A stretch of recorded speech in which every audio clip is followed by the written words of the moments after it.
Star Wars, best place for below average Star Wars.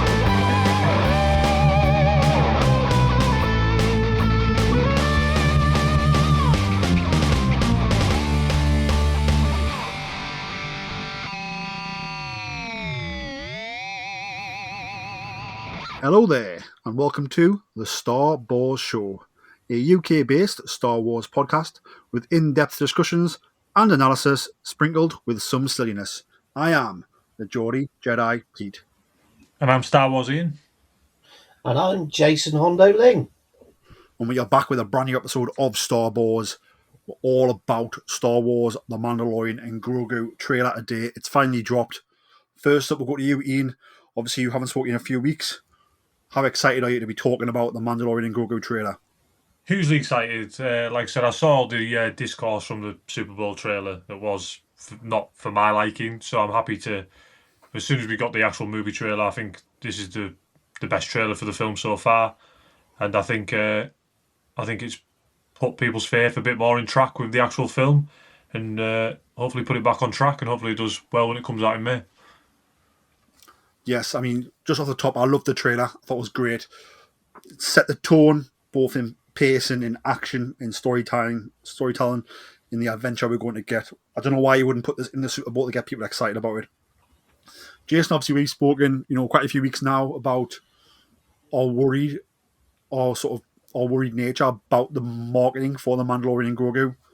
Has this trailer relieved some of that pressure? Oh, most definitely.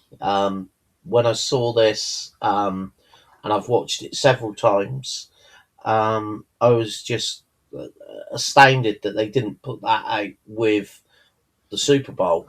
It just seemed silly spending so much money on what they did and not put this out. So seeing this, it came at the perfect time. And for me, it ramps up the excitement for what we're going to get in May. It certainly does. There's also something. So I went to the cinema last night to watch Crime 101, which I really enjoyed. It's a new movie with Chris Hemsworth in.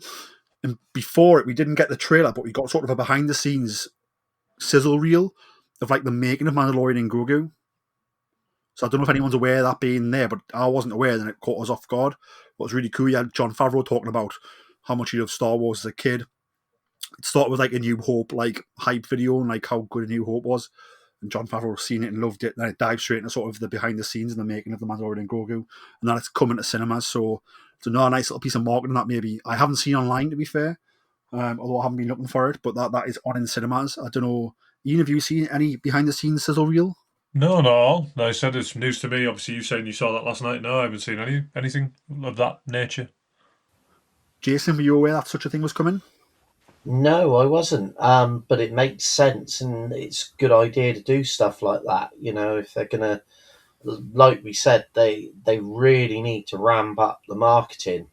So yeah, that's good news. I'm hoping to try and get to the cinema in the next couple of weeks. So hopefully they'll have it on and I'll be able to join you in enjoying that. Yeah, so like I said, it caught me off guard. I didn't know it was going to be on. It was really cool. But if people thought we were being over the top the other week, me and myself, and I was saying like the general public don't know this is a movie and that it's coming. Like when it came on towards the end of it, my wife was next to me and she nudged us and went, "Oh, is that a movie?" And I was like, "Yes." And like we've talked about the trailer. I've had the trailer in the house. So the people who don't care about Star Wars don't know about this, is what I'm saying. And we need those people to go to see it, otherwise the box office is going to tank. So, very good to put this alongside the trailer, really good. And there's some awesome behind the scenes, a lot of Pedro Pascal, like on set in these trailers as well. They did the usual spiel about practical effects and all that nonsense, even though it's going to be full of digital effects as well. Bit of Doug Chang in there and Dave Filoni as well. But yeah, overall, a nice little piece to go with the trailer, which was absolutely awesome. But I think it's time to dive into the trailer, to be fair. Ian, what were your overall thoughts about the trailer we got? Hugely excited. There was some stuff in it that caught me off guard. There's some stuff in it, obviously, I want to discuss. But yeah, no, I really, really enjoyed it. I think I liked the first trailer, but it felt a bit off. It felt a bit grainy and not as bright and vibrant as I'd like Star Wars to be. This felt a lot more like colour graded and a lot more bright and vibrant. And yeah, it gave us quite a good look at what they're going to be doing in the film. So yeah, no, I was really excited by the trailer, and like I said, I've watched it a good couple of times since it came out last week. Jace, what are your thoughts on the overall package we were presented with this trailer? Yeah, there was so many bits in it that sort of tagged things that I hadn't thought about, and I was quite excited about. And there's loads of little Easter eggs for both Star Wars fans and also fans of like Sigourney Weaver and stuff like that. So I really enjoyed sort of seeing what and sort of gauging what is going to come at us on May 22nd. So yeah, I'm looking at it and I'm thinking, yeah, this is actually quite an exciting thing to be able to go and watch. It certainly is. So obviously, yes, Star Wars returns to the big screen with the Mandalorian and Grogu. As it says on the trailer, we're going to get it on May the 22nd. It's very, very exciting. Ian, take us through your thoughts of sort of the setup of the story that we see in the trailer. So the setup of the story is basically Din is hunting Imperial warlords after, obviously this is set after the Battle of Endor. He's hunting Imperial warlords and that, like we see in the Mandalorian season 3 with the Shadow Council. So I think he'll be hunting a couple of those people. In fact, one of the Imperials we see in the trailer is from that scene in the Mandalorian season 3. So I think it'll be that, and then it pivots to obviously him getting involved with the Hutts, and we see a Clone Wars era bounty hunter, which I was hugely excited to see. So I think this film will set up Mando and Grogu going their separate ways a bit. I do think they'll be split up in the film for a bit, and then it'll be Grogu's job to rescue Din, and obviously we see that transition. He even says in the trailer, "I'm not going to be around forever. Grogu can live centuries after me, so I have to prepare him." So I do think this will be a coming of age story for Grogu, and obviously where they go from there. Yeah, I think the trailer was a mix of sort of, it was full on adventure, but it was a mix of like criminal underworld and then sort of Shadows of the Empire, which I enjoyed the presentation of. We did see those Hutt twins that we saw in the Book of Boba Fett, which was pretty cool. And we saw them sort of telling Din that they were going to sort of kill him in front of the child and make him suffer, and then kill the child Grogu next. I don't know if anyone caught that. Jason, did you pick that up? Yeah, I did. I think they really sowed the seed, and I've seen a lot of comments online that, this is going to be quite rough on the partnership of Din and Grogu. There's a lot of theories, and, a lot of people are saying with how successful Pedro Pascal has become, obviously we think this could be the last time we see the Mandalorian, but I've got a feeling it's not the last time we'll see Grogu.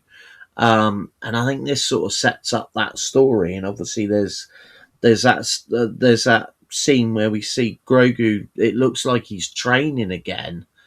And this strange Doug, is it Doug character? The sort of Sebulba type character that uses the line, "Are you scared? You should be," which I think was used by Yoda in Empire Strikes Back with Luke. So it's interesting sort of comparison of, obviously, I think we're going to see Grogu really move on and grow as a character, more so than we have done before, which is quite an exciting thing. And I've seen some rumours about what people suspect could happen with the character of Grogu in the future, and I find that quite believable and quite interesting. I think, yes, Grogu does need to develop and change, because I think he can only be a little cute child that does flips and eats frogs for so long that you can't do that time and time and time again, if that makes sense. You have to develop him, but this isn't indie production, so Pedro Pascal getting bigger, I think, just means we get more Mandalorian, because Disney can afford them, right? They're already paying them the Marvel wages, they're paying the Lucasfilm wages. Like, I don't necessarily think we'll get, like, they'll transition the character out because Pedro will be too big for it. I think that this is a major production. It's a major studio owned by one of the biggest companies in the world. But I do think it's important for Grogu to develop. Otherwise, like I said, I feel people could tune into this movie, and if Grogu was still the same as he was in season 1 and 2, then like people might check out possibly. Ian, I'd love to hear your thoughts. Certainly, as you've got a connection to sort of the armed forces. I hope you don't mind me mentioning that. Obviously, you see them passing out the Sabak cards, and it has the Imperial targets on. It reminds me of, so my dad was part of the forces in Iraq and Afghanistan when all that was going down. And we had a deck of the playing cards where instead of sort of jacks, kings, and queens, and other things on them was like the Taliban's top targets to be on the lookout for, type of thing. And it was a bit of realism played into the Star Wars galaxy. I don't know if you picked up on that.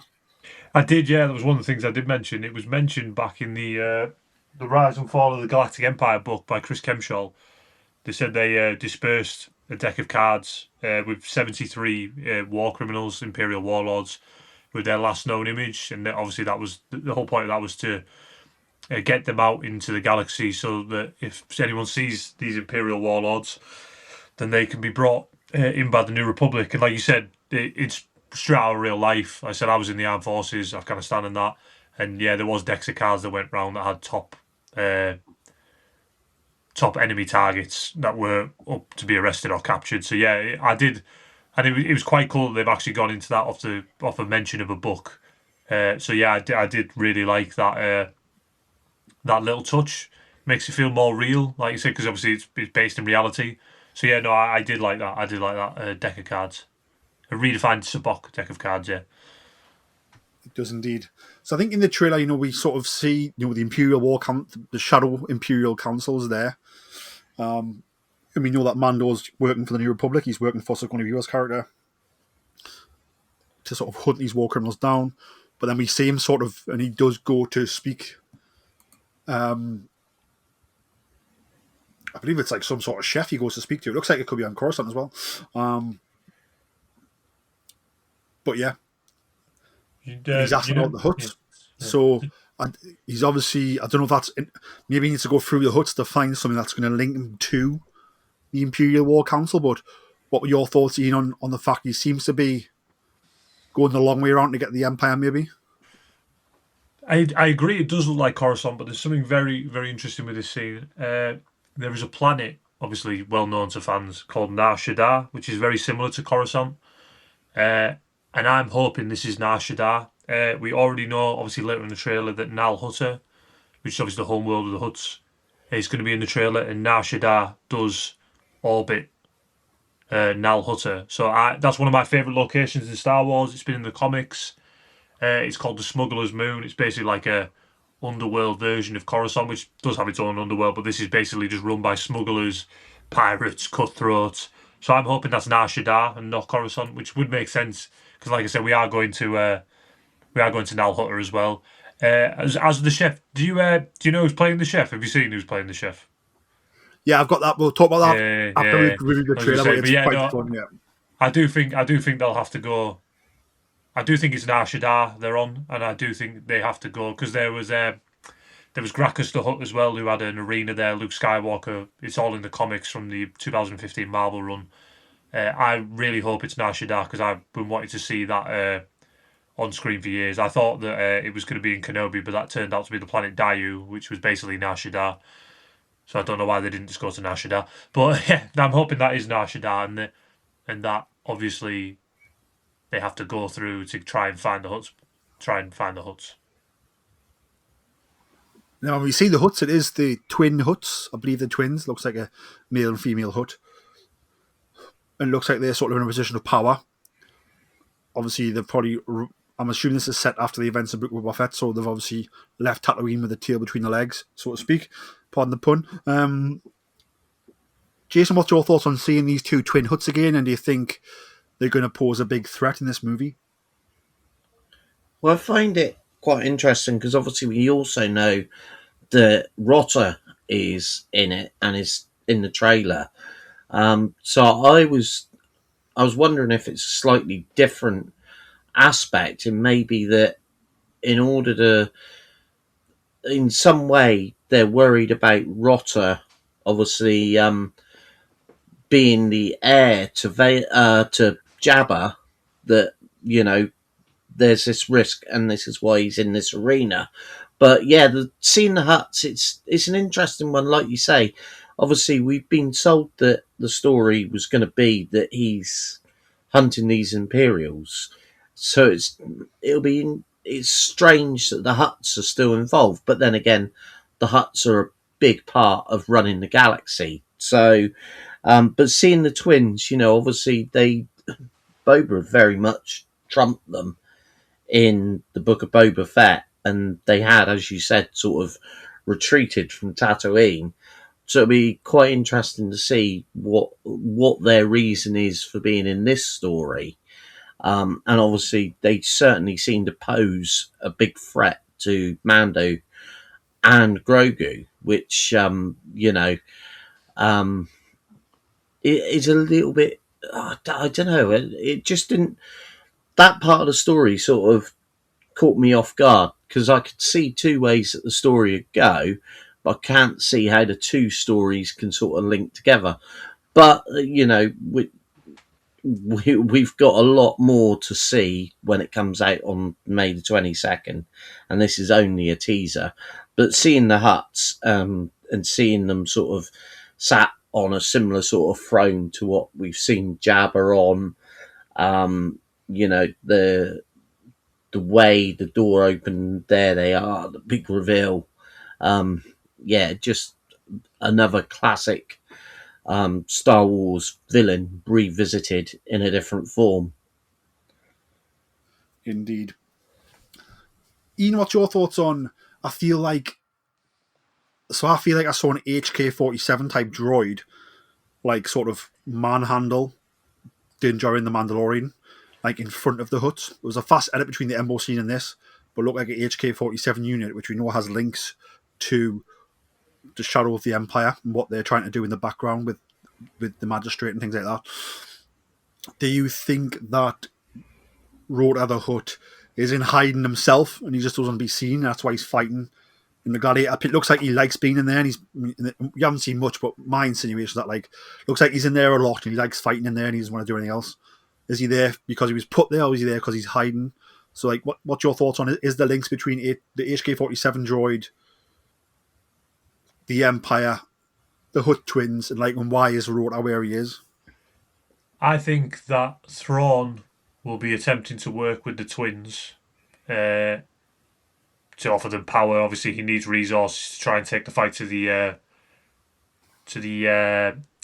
New Republic. So I think, and then I think Colonel Ward, I think they'll flip it on his head, and I think Rot of the Hutt will be a good Hutt, and I think they'll want to put him in place to take over the Hutt cartel so it works with the New Republic. That's what I think.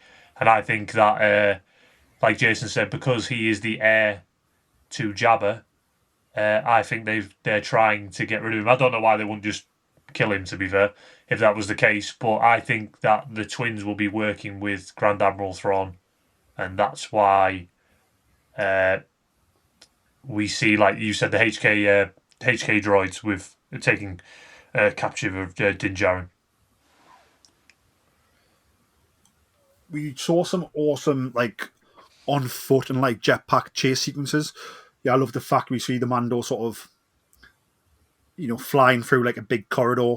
Grogu, there's a funny moment where Rodian it's about to go down. There's a big monster in the hallway.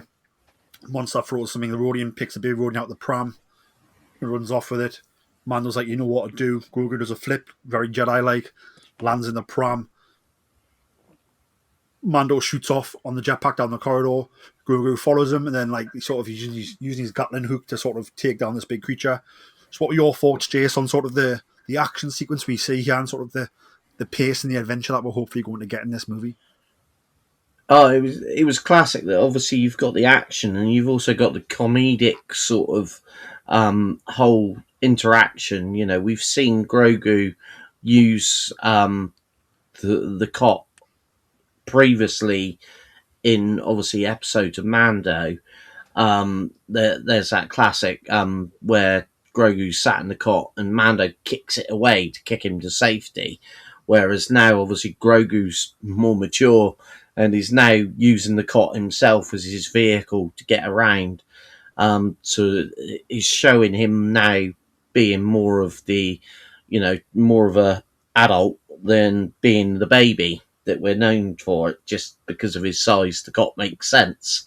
And seeing Din take off with the jetpack, it's classic Mandalorian action. That is what we want to see in this film. It really gave me the right vibes for the balance of everything with, comedy, and then the fight sequences, which is what Star Wars. It's quite interesting. I've been rewatching the gallery from the first season of Mando, and that's where they talk about how, with Star Wars, you've got to get the balance right with the comedy in that, and that's something that I know Jon Favreau and Dave Filoni like to do, and they love finding the in jokes that everyone's going to laugh at. Favreau in particular just goes all out for it. So that sequence in itself sold me on this is very much the Mandalorian and Grogu. We also saw a lot of vehicle chases, action sequences. Ian, I would love to hear your thoughts on how it set the tone for Star Wars in terms of seeing the Razor Crest back in action. Also, the very beginning of the trailer, we see that sort of Apocalypse Now silhouette of the sun and New Republic X-Wings and a Y-Wing, I think, on the right, coming into sort of view. Very, very mystical and magical and awesome. Yeah, that gave me heavy Force Awakens vibes with that beautiful shot of the TIE fighters coming across Jakku with the sunset. So yeah, I really enjoyed that. The vehicles look fun, look great. I've seen a bit of discourse like, why is he back in the Razor Crest? Well, as much as I love the N1, he always did say in the Mandalorian season 3 that he was looking for a Razor Crest, and his role as a bounty hunter. The N1's not very practical if you need to transport bounties. I don't really know where you can put them, so it does make sense. Would I prefer them to go for a different ship, just so it's not like, here's the Razor Crest back?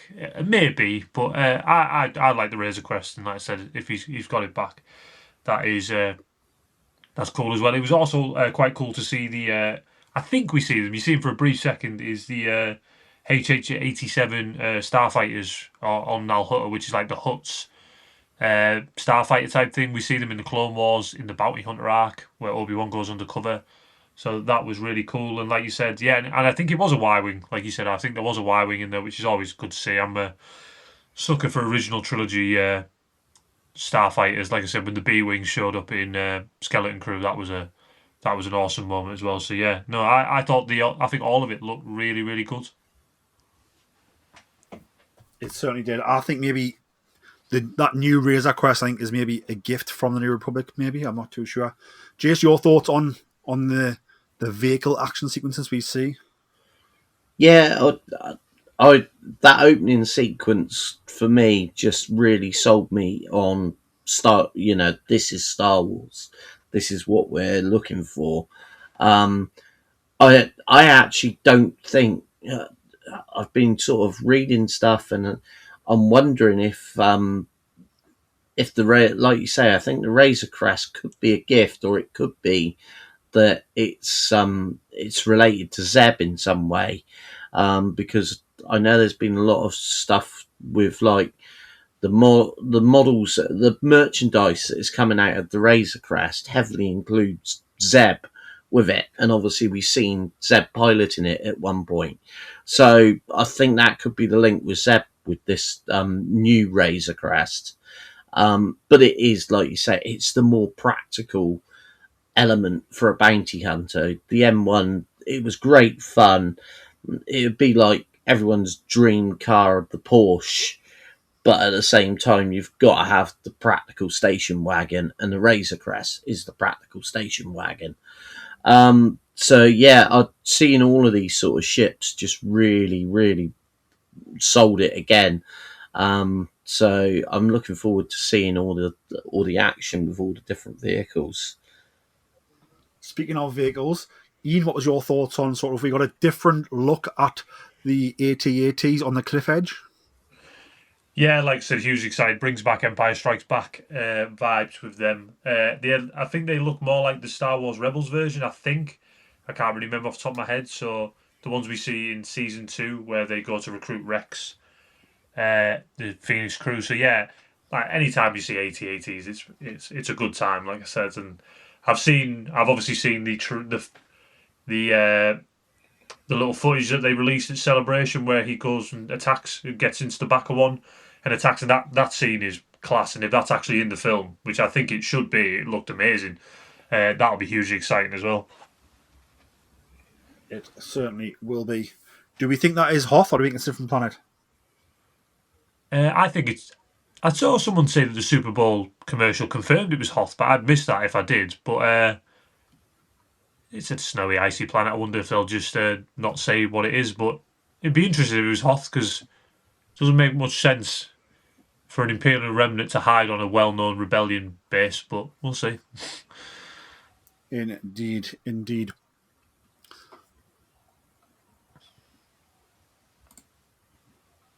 What were your thoughts, Jason, on the sort of presentation of the New Republic in this trailer?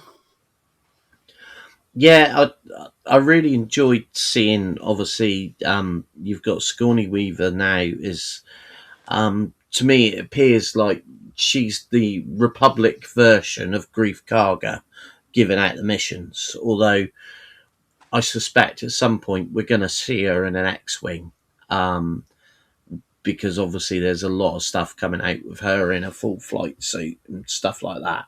So I think we're going to see her actually leading from the front, so to speak, which is quite an exciting. And I've just got to mention the sequence where she hands over the card, and then Grogu gives that little salute to her. I don't know if you guys picked up on it, but that was to me from Aliens with Newt, where she saluted Ripley. So I thought that was a really nice touch, and obviously it sort of gave the idea that, like that character, she's going to be quite protective over Grogu and see him as, a valuable asset to the New Republic. So I'm looking forward to seeing a bit more of, maybe what's happening with the New Republic, and that. I think it's already confirmed as well. We're going to get Carson Teva in this at some point, which I'm really looking forward to, because he's another character that I really liked. And obviously seeing Zeb taking more of a role, we know he's going to be popping up in the next season of Ahsoka. So rightly, as you say, this would be a good transition there from this story over to the second season of Ahsoka. And it was quite funny. Another comment I'd seen is obviously we see Zeb with the jacket on rather than his flight suit. And a lot of people have said, could that be Callus's jacket that we saw in the later seasons of Rebels? Because obviously we know Zeb had a really strong relationship with Callus and went off with Callus to begin with. So could we see a revelation as to what has happened to Callus in the time that this is happening, which I think is quite exciting, because that's a character that could quite easily pop up again in Ahsoka or even in this film. I wonder if that would cause issues, because if I'm not mistaken, Callas, his voice actor, is a black man, is that correct? Yeah, he is. And he's very much a white Caucasian, so I don't know if they were going near that. I also think, would Callus's jacket fit Zeb? That was another thing that I did look at that, and it could just be that it's his way of honouring Callus, which is why I'm wondering if we're maybe going to get a revelation of what has happened to Callus, as opposed to actually seeing Callus. As you rightly say, because obviously it would be very difficult to cast the actor that voiced him in the role, which is a pity. It's a pity that when they animated the character, they didn't, But then again, we've seen it with Hera, we've seen it with Ahsoka. It's possible they could cast it, but obviously there will undoubtedly be a backlash, which at the time they were making Rebels. I think that's very different. Like they're aliens, right? And the different colors and different shapes. But if you were gonna bring him in and white him up, like that's very different to making somebody green. Like, if that makes sense. Yeah. No, what I was going to say is obviously it's an issue that goes back to when they originally cast it and when they animated it in Rebels. So I think, like you rightly say, it might be something that they just sort of don't risk or don't want, not risk, but don't want to sort of show disrespect to the actor that originally played Callus and who did a brilliant job. It's. I think it is. I think it'll probably. I think we might get, if not in this film, I'm hoping in Ahsoka, we'll get some sort of revelation of what happened to Callus, because obviously by the end of the season or by the end of the run of Rebels, he was very much part of the Ghost crew. He'd come into that crew. So I would like to see a bit of confirmation on what's happened to him. We did get confirmation, and then sort of Dave Filoni retconned himself, I suppose, because at the end, the sort of finale of Star Wars Rebels, where we see sort of what happens after the war. Yeah. Clearly says that Zeb took Callus along the secret hyperspace highways to see where that race had gone to live, and then they sort of retired there type of thing. But then Zeb's now back in the fight. So a bit of retconning going on. So yes, we will see, I suppose. I would like to hear your thoughts on that, Ian. Is it better just to leave these characters where they've been put? I suppose it is easy to bring them back, and Hera could have put a call out to Zeb to say, "I need you back here, please come and help us fight." But it's meant to be a peacetime, right? So, like, there's done one thing in Rebels, then sort of retconned it here. And it's the same man who's done it. Like, he's put those characters there in retirement, and then he's brought one of them back because they'll look cool in live action, I suppose. And it might be a great story, hopefully it is, but, like, do you have any thoughts about that, or am I being too cynical, do you think? I remember the epilogue. I don't know if it said they retired till they were son. Maybe it did. Maybe I missed it. Like I said, it's been a while since I've watched the finale of Rebels. I think maybe it was just he took them there to see that obviously he hadn't wiped out the Lasat species. Sometimes it is a bit frustrating, but I think there's obviously a big gap between the finale of Rebels and when Ahsoka started. So maybe he did change his mind. Like I said, I can't. Like I said, I'll have to go back and watch the epilogue for Star Wars Rebels. The only thing I probably could see that would probably tempt Zeb out if Hera was to say to him, "Look, Grand Admiral Thrawn is potentially on his way back to the galaxy, and we need your help." And Ezra's potentially with him. I think that would obviously lure him back into the fight. Ian, is there anything about this trailer that we haven't mentioned yet that you've sort of caught your eye and you made some notes on? I was just doing some notes. The creature that we see Grogu speaking to, he's on like a rocking chair. I've seen a couple of theories. It's quite interesting that it kind of reminisces people of Yoda's Jedi Master, Nakata Del Gormo, who is a Hissarian. It's like a snake type creature. It does kind of look a bit like an Hissarian, which is, I don't think it is Yoda. I don't think it is Nakata Del Gormo, who was mentioned in. To be fair, he has been mentioned in canon. He was mentioned in The Glass Abyss, which is the Mace Windu novel, which I think came out last year. So that was an interesting thing. Like I said, he takes the line straight out of The Empire Strikes Back. You should be scared. Also, as well, it was just a cool little thing. The dragon snake that we see in the trailer, they've been seen before. They were in the Clone Wars, the arc where Obi-Wan and Quinlan Vos are hunting down Zero the Hutt. But no, other than that, like I said, that's pretty much everything we've we've covered until we get into like the bounty hunter from the Clone Wars and stuff like that. But yeah, no, like I said, it's just quite interesting with the links to the Cat Del Gormo. It certainly is. Jace, is there any sort of features we haven't discussed yet of the trailer that you want to talk about? Yeah, the obvious one is what Ian's just alluded to is, seeing Embo in live action. One of the bounty hunters I don't think we expected to see, but really cool character. And obviously originally voiced by Dave Filoni. But from what I've seen in the trailer, they've done a really, really good job with this character. And I was pleased to see as well that his dog was very much with him as well. Yeah, I'm looking forward to seeing who and why he has been sent to capture Din and Grogu and exactly what's going on there. And obviously to see where his story's going to go. But very cool character and very clever. Still gives me a little bit of hope that one day we could see Hondo. Fingers crossed. Hopefully we do. So we do see. I'm trying to think what the species is. It's the species that Jon Favreau voiced in the Solo Star Wars story, the pilot. Oh, Ardinian. Ardinians, yeah. So obviously we see Din goes as Sino Ardinian, who plays the New Republic credit, and the Ardinian seems very excited to see New Republic credit, and he says, "I'll tell you anything you want." And he says, I'm looking for a hut, and he's quickly met with closer than I thank you, and he shuts the door. That is, of course, now Martin Scorsese, who is voicing the character.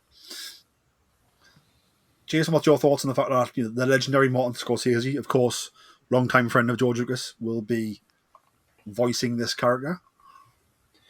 Yeah, it's really interesting. Scorsese is not someone that I would have expected because he's been quite critical of like the Marvel films and general sort of blockbuster sort of films, which is kind of ironic, as you say, because obviously one of his good friends is George Lucas, who, let's face it, pretty much created them, along with another good friend of Scorsese's, Spielberg. So it's interesting to see him in this role. Obviously, I think Scorsese's done some acting roles in previous things as well.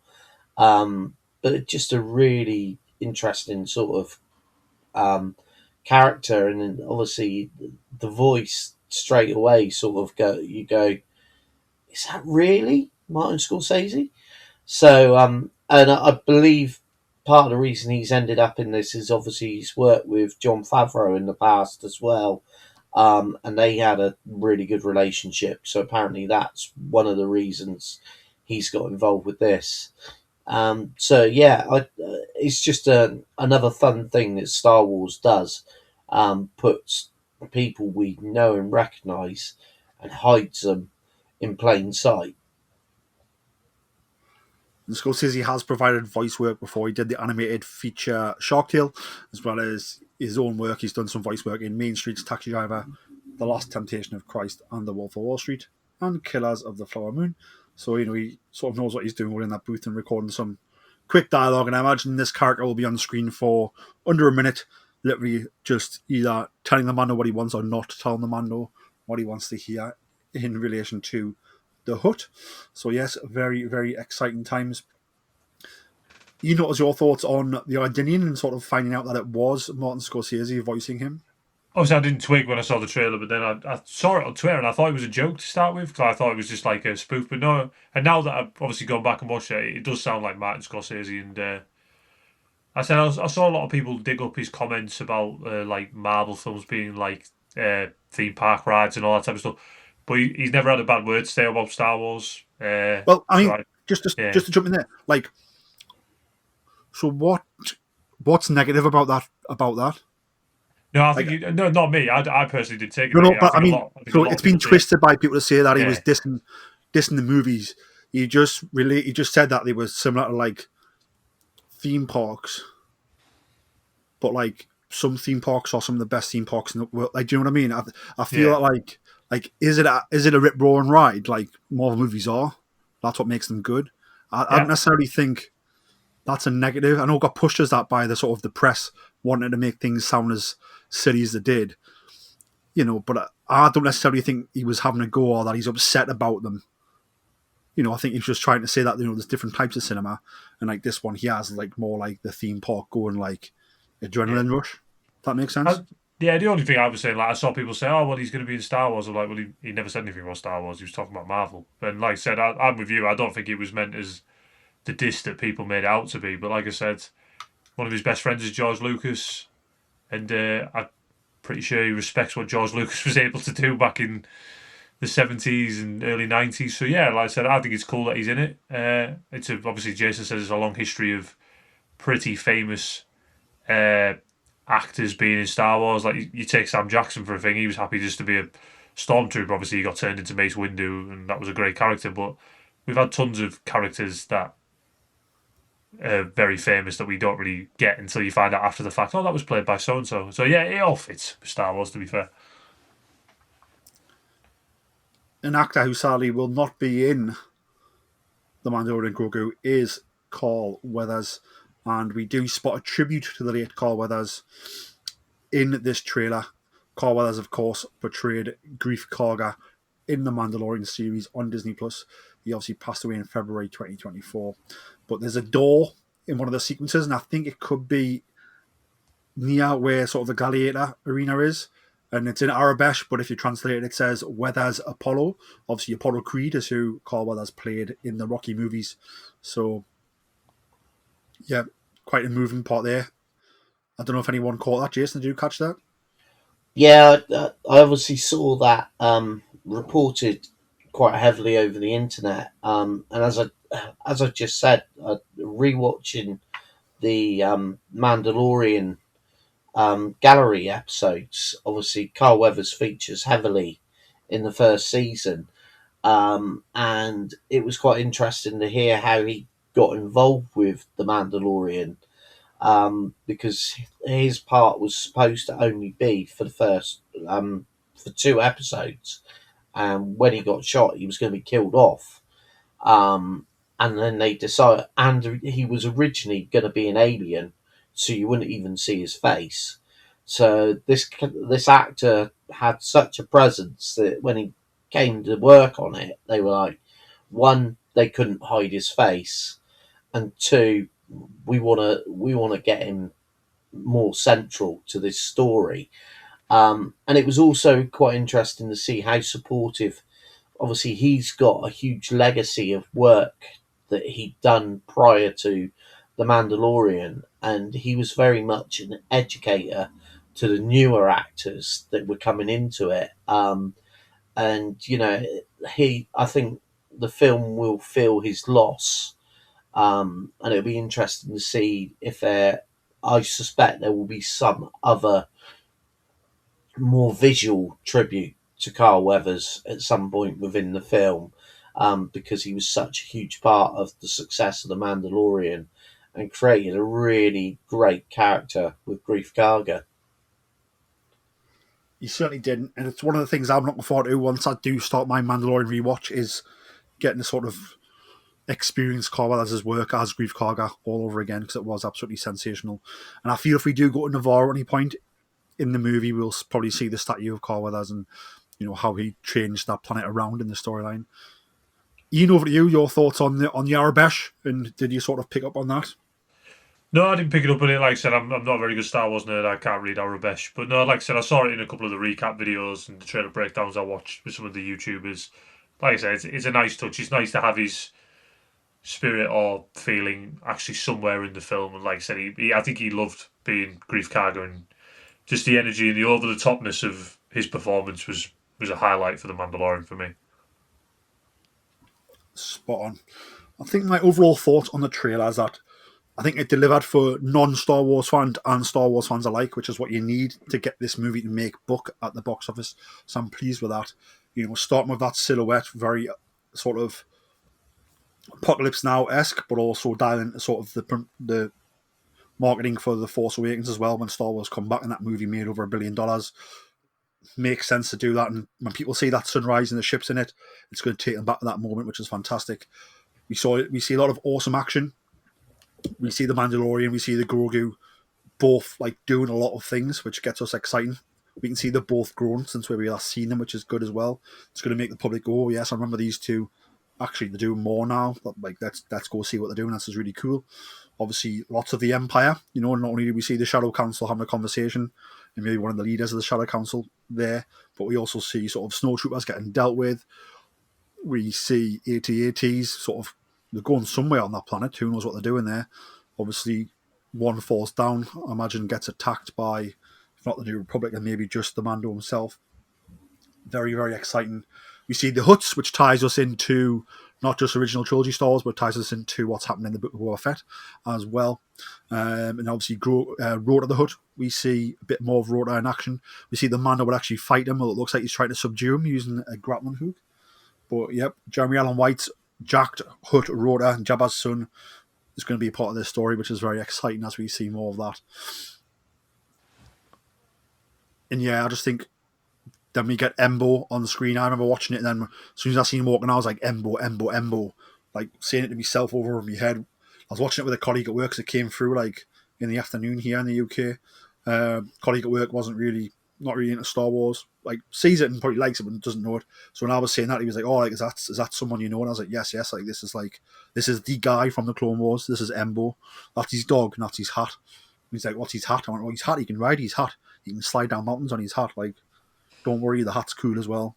So I was marking out for Embo. But yeah, I think overall delivered was high paced, high action, a lot of adrenaline, really cool story moments. Very sort of, you could feel the family nature of Mando and Grogu in it as well. And I think it all came together nicely to be like, yeah, like he has a full-hearted, full adrenaline rushed adventure coming to your cinemas on May the 22nd. I think that's what it really delivered. Jace, what are your overall thoughts? Have I missed anything out there? Like, what's your overall thoughts on what we got from the trailer? No, I think you hit the nail on the head there. It sold us with so many different aspects. It teased so many different plot threads that we could be seeing. Obviously, the fact that it didn't go over the top on the whole could this be Hoth thing, because obviously that's been teased previously. So what I liked about this is it wasn't a rehash of previous teaser trailers. It was very much new information, new stuff for us to get excited about. And I think that's what was needed, because I think that's very much what a lot of us were fearing. We'd not had any information. What were they keeping? Were they not completely on with it? And I think this is sort of eased a lot of fears and, given us new hope. Excuse the pun. And also, as you say, it rightly, with the action sequences and everything, it sells it to non-Star Wars fans. It does look like this could be a film that if you've got a friend that isn't sold on Star Wars, you can still take them along and they're still going to enjoy this film. And obviously they get to see Grogu in action, which a lot of people probably never have, but they all know who Grogu is. So yeah, I'm really looking forward to it.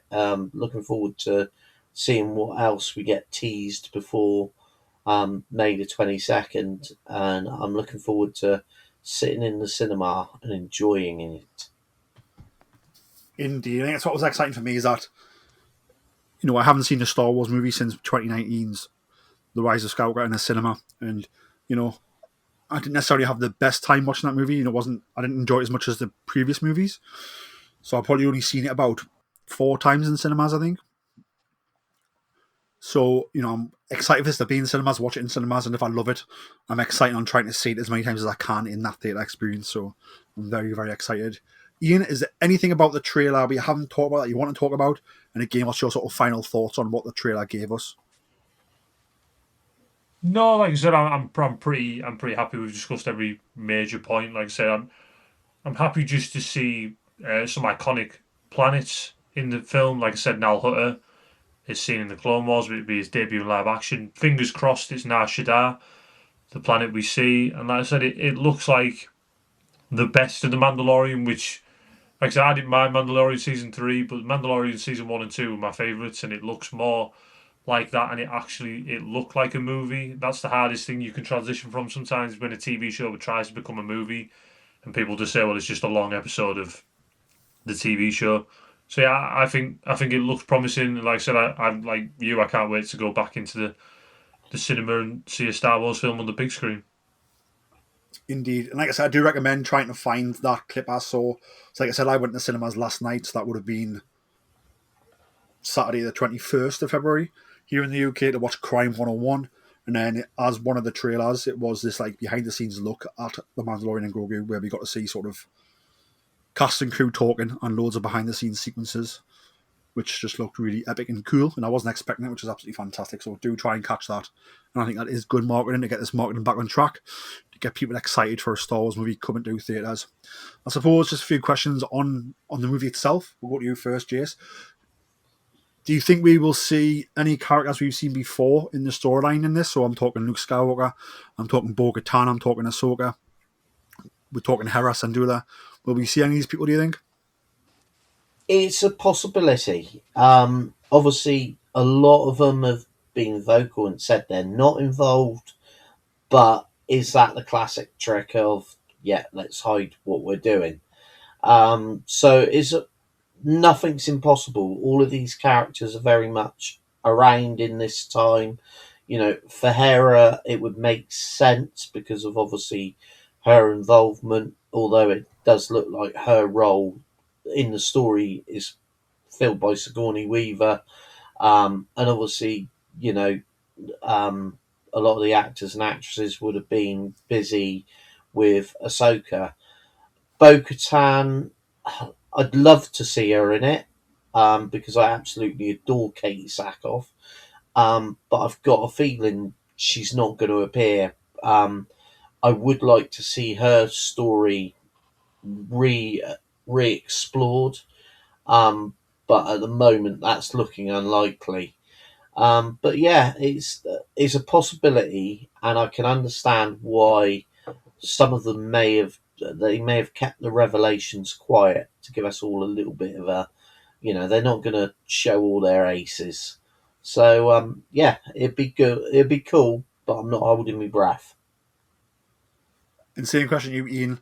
When you talk about legacy characters who have appeared in this part of the story already, like Luke Skywalker, Bo-Katan, Hera Syndulla, Ahsoka, so on and so forth, Thrawn. You know, will we see these guys maybe in the movie? I think we'll either get a reference to Thrawn or an appearance. It might be the old post. There might be like the Maul tease at the end of Solo. I think we will see Thrawn. Obviously, they're setting him up as the heir to the Empire, so I think we'll get a reference to Thrawn or something involving Thrawn. Ahsoka probably not because she's in Peridian. They won't want to give anything away for Ahsoka season 2. We could see Hera, Ezra, all that type of thing. But yeah, I think the one we'll definitely see is Thrawn. I think we'll get a mention or an alludement to him. Awesome stuff. We've got another couple of Star Wars things to talk about as well. So Steven Soderbergh has broke his silence on the Hunt for Ben Solo cancellation. So for those who remember, Steven Soderbergh, legendary filmmaker, had sort of worked on a Hunt for Ben Solo movie after the events of The Rise of Skywalker with Adam Driver. Obviously, they took it to Lucasfilm. They were very happy with it. Took it to Disney, and Disney sort of shot it down with no notes, really. Like, nothing to work on, just a case of we're not going to do it. So yes, the Lucky Logan director himself has broken his silence on the cancellation of The Hunt for Ben Solo, sharing his thoughts on former Lucasfilm President Kathleen Kennedy's take. What he said was, no, it was no surprise that she was frustrated. We were all frustrated, and that is in terms of how Disney reacted to it, I suppose. But yeah, this is what he was saying. So Steven Soderbergh said, since you brought up Star Wars, I was reading that Kathleen Kennedy's exit interview again before we got on the call. I think what surprised a lot of people from the outside was that it appears it was basically a green light, and then essentially the head of Disney kills it for story reasons, which has never stopped them from doing anything in the Star Wars universe. And I was wondering if that elucidated anything to you. Do you know how sort of disappointed she was? So that was what the interviewer asked Steven Soderbergh, and he put, "No, it was no surprise that she was frustrated. We were all frustrated. You know, that was 2.5 years of free work for me and Adam and Rebecca Blunt. When Adam and I discussed him talking about it publicly, I said, look, do not editorialize or speculate about the why. Just say what happened, because all we know is what happened. The stated reason was we don't think Ben Solo could be alive, and that was all we were told, and so there's nothing to do about it, except move on." And as I posted, I kind of made the movie in my head and just felt bad that nobody else was going to get to see it. I thought the conversation was strictly going to be a practical one, where you go, what is this going to cost? And I had a really good answer for that, but it never even got to that point. It's insane. We're all very disappointed. So go to you first, Jason. What's your thoughts on Steven Soderbergh sort of saying that?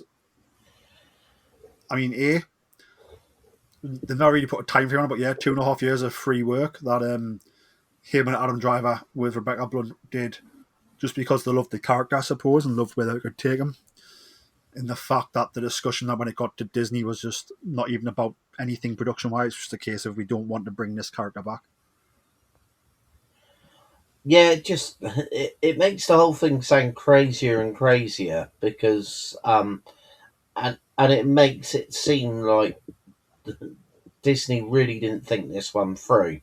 You've got a story, you've got creatives that have worked on this because they love the story and the character, and by all accounts, Lucasfilm, and let's face it, Kathleen Kennedy and the guys at Lucasfilm are the guys that know what Star Wars is and what sells and what the fans will accept. And I think that's part of the problem, is maybe at times people at Disney seem to have interfered when they really don't understand the IP. And for just the whole story of we don't believe Ben Solo could be alive, as a lot of people said, well, you didn't seem to worry about that with Palpatine, but could that be they're like, we've been bit by this once before, we're not going to get bit again. But then that just shows a naivety. I'd like to think maybe with the new, maybe with the fan reactions still ongoing, the story's still ongoing, and a change at the top at both Disney and Lucasfilm, as Kathleen herself alluded to, maybe it needs someone to take a risk. But it's just interesting. It seems like a crazy thing to happen. But then again, there's no place crazier than Hollywood, and the film industry. And, when you've got so many executives involved in projects, this sort of thing's always going to happen. I wonder if they just didn't want. Obviously, we all know, like, after the events of The Last Jedi was when the far right sort of activized against Star Wars and Lucasfilm,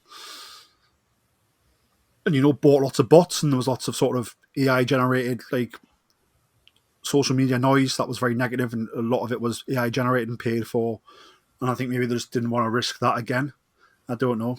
Ian, what's your thoughts on just like how far along this was, and that legendary filmmaker like Steven Soderbergh was like ready to talk about budget, and then it doesn't even go that far? I think it's madness, really. Like I said, it sounds like they had figured out the why and the how and the where. It's not like they were just coming with a loose pitch to say, "Oh well, how's he going to be alive? Oh, don't worry about it. We'll figure that out." I think it's madness, and I do think the Hunt for Ben Solo will come out one day. I think potentially with the changes at Disney and obviously Dave taking over now, I potentially think we'll still see that movie. So, like I said, everything Jason said is correct. But yeah, I just think, I think it's lunacy when you have that kind of talent attached to a project who want to do it. Adam Driver wanted to return to Star Wars with Steven Soderbergh in tow. I think it's absolute lunacy that you wouldn't do that. No, indeed. And hopefully there is hope with the change in the Disney hierarchy. And, again, I think maybe not straight away, but I think if Starfighter does well, which is going to be set in a similar timeline to where Hunt for Ben Solo could have taken place as well, then, if that does well and sets things up, then we could very well see something else taking place in a similar timeline, so it's easier for people to jump in and understand what's going on, I suppose. Next one is to celebrate 10th anniversary. Can you believe it's 10 years since Rogue One came out, guys? 2026. Yep, so it was 2016, I believe, when Rogue One came out. So it'll be this Christmas, will be the anniversary. Marvel Comics is doing an anniversary to Rogue One, a mini-series of one-shot comics, and I believe it's going to feature the main characters. Ian, have you seen this? Yeah, I've seen a couple. There's one with Cassian Andor. I think there's one with Saw Gerrera. I haven't seen the rest, but yeah. I was just thinking about the comics today, and they're in a bit of a weird place, Star Wars comics at the moment. But yeah, I have seen that the couple are going to be one-shot series, little comics to tie in with Rogue One. Yeah, so we're going to get a Cassian Andor one, correct? A Jyn Erso one, Saw Gerrera. We're going to get a Chirrut and Baze together as one, and we are going to get a Darth Vader as well, which is sounds pretty cool. Jace, what's your thoughts on sort of, is this a nice way to sort of pay homage and revisit something 10 years on? We've sort of given us sprinklings of new information, new stories from around this time. Yeah, I find it quite interesting, and I'm looking forward to seeing them. I've actually recently just read the Jar Jar one shot and really enjoyed that. But the one thing I did see is I think the first one that's coming out is the Cassian Andor one. And I was thinking, well, we've had a lot of Cassian, and a lot of his stories been explored, and sort of they ended Andor where he was going off basically at the beginning of Rogue One, and then they're saying that the comic book is going to be about what happened between Andor and Rogue One. So it sort of doesn't leave a lot of space or time for them to tell the story, but it'd be interesting to see what they do present. Obviously, I'm looking forward to seeing more of Saw Gerrera. That'd be really cool. And also Jyn Erso. Obviously, the Vader one, there's loads of Vader stuff, so it depends on who they've got writing it and what sort of story they decide to tell with that one. But yeah, overall, I think it's a nice way, probably the only way they could really sort of do something extra to go towards Rogue One at this time. And obviously, like Ian said, the comic books are in a bit of a weird place at the moment. They're sort of in a state of limbo, I think. But they're gradually coming out of that, and that happens every so often with the comic books from what I know. So, this is an interesting series of one-shots to be given us. So the Cassian Andor one's going to tell us a story of sort of, if you remember in Rogue One, we meet Cassian, he's on the ring of Catherine, and he's meeting that guy who he ends up shooting in the back, and he steals the information and runs away. So we're going to see how he gets into that situation. We're going to see how he gets into the dangerous, lawless maze of Catherine, racing against troopers, bounty hunters, and time itself. And put us right where he is in Rogue One, I suppose. The Jyn Erso one's going to talk about, if you remember, we meet Jyn Erso, I believe, on the Wobani fields. So yeah, we're going to see her there. She's been in Slicer, I believe, for people on there. And probably going to see how she ends up getting arrested. Probably the end of the story is how she gets arrested as a prisoner, and also that's where we see people break her out. Saw Gerrera one, we're going to see him, how he was a soldier for the cause of freedom, willing to do anything to secure it. We're going to see a mission deep into Imperial territory at stake, the source of information that could provide tactical advantage, that could shift the balance of power in the rebels' favour.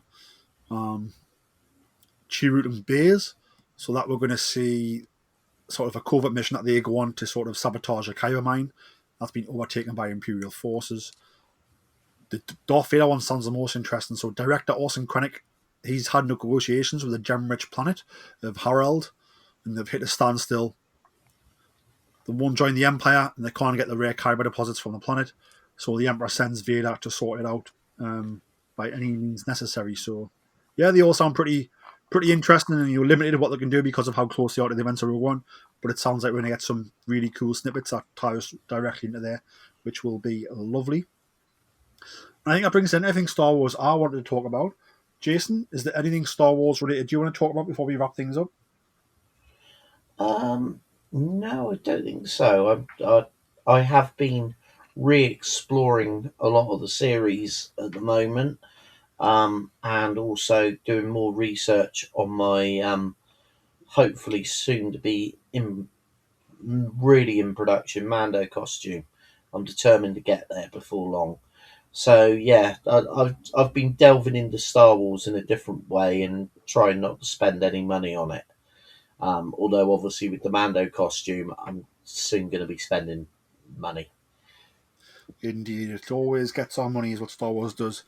Ian, anything Star Wars you want to discuss before we wrap things up? No, like I said, I think we've covered everything. So yeah, just really, really excited. I've been out the loop for the last couple of weeks, just busy. But yeah, looking forward to getting back into it with a few new Star Wars stories coming out in the next couple of months. Maul, Mando and Grogu. So yeah, really excited by that. Were you able to pre-order Lord Starkiller figure? I haven't. No, I said I've totally forgot. So I don't even know if you can get it now, which was annoying because that is my favourite character. But like I said, my life's been a bit crazy at the moment, so no, I've totally forgot. Hopefully, I can get one somewhere. I have possibly got two because I ordered one from Star Action Figures where they were, and then I also got one from the comic club I'm in. So they're not always guaranteed, but if both arrive, then we'll hook you up, mate. Don't worry. Thank you for that. Appreciate it. Yes, but that brings an end to this episode of Star Wars. Jace, where can the people find you on socials? At Hondo Ling, as always. And Ian, where can the people find you on socials? You can find me at Star Wars, Ian. And you can find myself on socials at Geordie Jedi Pete. Thank you very much for listening. May the Force be with you all. And remember, always tell that to Kanja Club.